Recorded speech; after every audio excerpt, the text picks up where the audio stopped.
ನಮ್ಮ ಮತ್ತೊಬ್ಬ ಯುವ ನಾಯಕನಾಗಿರ್ತಕ್ಕಂಥ ಎಚ್ ಕೊಲ್ಲಳ್ಳಿ ಗ್ರಾಮದ ಜಗದೀಶ್ ರವರೇ ಹಾಗೂ ಮಾಜಿ ಕೌನ್ಸಿಲರ್ ನಾಗೇಶ್ ರವರೇ ಹಾಗೂ ಮಾಜಿ ಕೌನ್ಸಿಲರ್ ರಘುಪತಿ ರವರೇ ಹಾಗೂ ಕಟ್ಟಡ ಕಾರ್ಮಿಕ ಇಲಾಖೆಯ ಅಧಿಕಾರಿಗಳಾಗಿರ್ತಕ್ಕಂತಹ ಆಶಾರಾಣಿ ಮೇಡಮ್ ಅವರೇ ಹಾಗೂ ಸರ್ಕಾರಿ ಆಸ್ಪತ್ರೆಯ ಡಾಕ್ಟರ್ ಆಗಿರ್ತಕ್ಕಂಥ ರಾಕೇಶ್ ಸಾಹೇಬ್ರೆ ಹಾಗೂ ತಾಯ್ನೂರು ಹೋಬಳಿಯ ಮಾಜಿ ಸದಸ್ಯರು ಮತ್ತೆ ಜಿಲ್ಲಾ ಸಂಘಟನಾ ಸಂಚಾಲಕರಾದಂತಹ ಚರಣ್ ಅವರೇ ಹಾಗೂ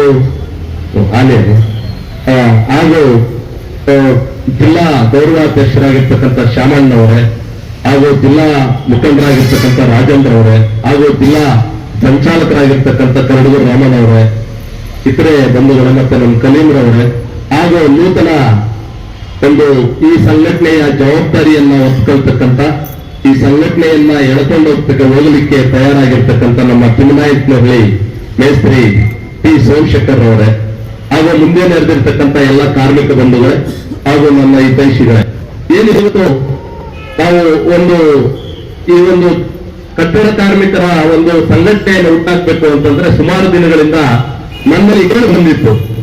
ಈಗಾಗಲೇ 4 ವರ್ಷ 5 ವರ್ಷದಿಂದ ಈ ಒಂದು ಸಂಘಟನೆಯನ್ನ ಕಟ್ಟಡ ಕಾರ್ಮಿಕರ ಸಂಘಟನೆಯನ್ನ ನಾನು ನಡೆಸ್ತಾ ಬರ್ತಾ ಇದ್ದೀನಿ.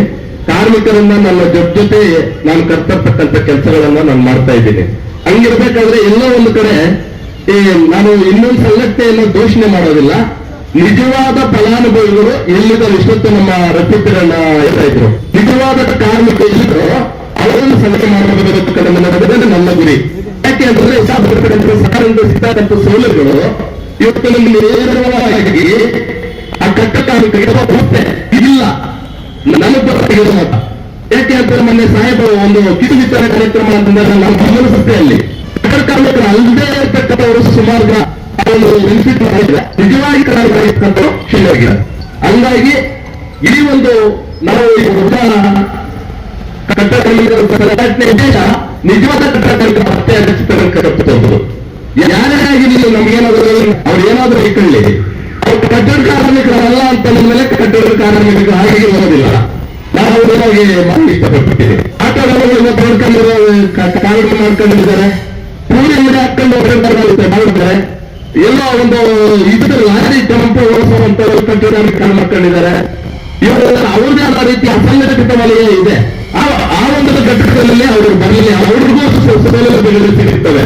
ಬಟ್ ಇಲ್ಲಿ ಕಟ್ಟಡ ಕಾರ್ಮಿಕರ ಶ್ರಮೆ ಅವರ ಶ್ರಮೆಯನ್ನು ಅವರ ಬಗೆಯಲ್ಲಿ ಬೆಳಗಿನಿಂದ ಸಂಜೆ ಕೂಲಿ ಮಾಡ್ತಕ್ಕಂಥ ಒಂದು ವ್ಯವಸ್ಥೆಯಲ್ಲಿ ಅವ್ರಿಗೆ ಬರ್ತಕ್ಕಂಥ ಸೌಲಭ್ಯಗಳನ್ನು ರೋಚ್ಕೊಂಡು ಹೋಗೋದು ಸರಿ ಅಲ್ಲ ಅಂತ ಸ್ಥಳದಲ್ಲಿ ನಾನು ಹೇಳಲಿಕ್ಕೆ ಇಷ್ಟಪಡ್ತೀನಿ. ಅದೇ ರೀತಿ ಏನಿವತ್ತು ಇಷ್ಟೇ ಒಂದು ಸಮಯದ ಅಭಾವ ಇದೆ. ಸಾಹೇಬರನ್ನ ನಾವು ಒಂದು ಕಾರ್ಯಕ್ರಮಕ್ಕೆ ಬರಲೇಬೇಕು ಅಂತಂದಾಗ ಯಾವ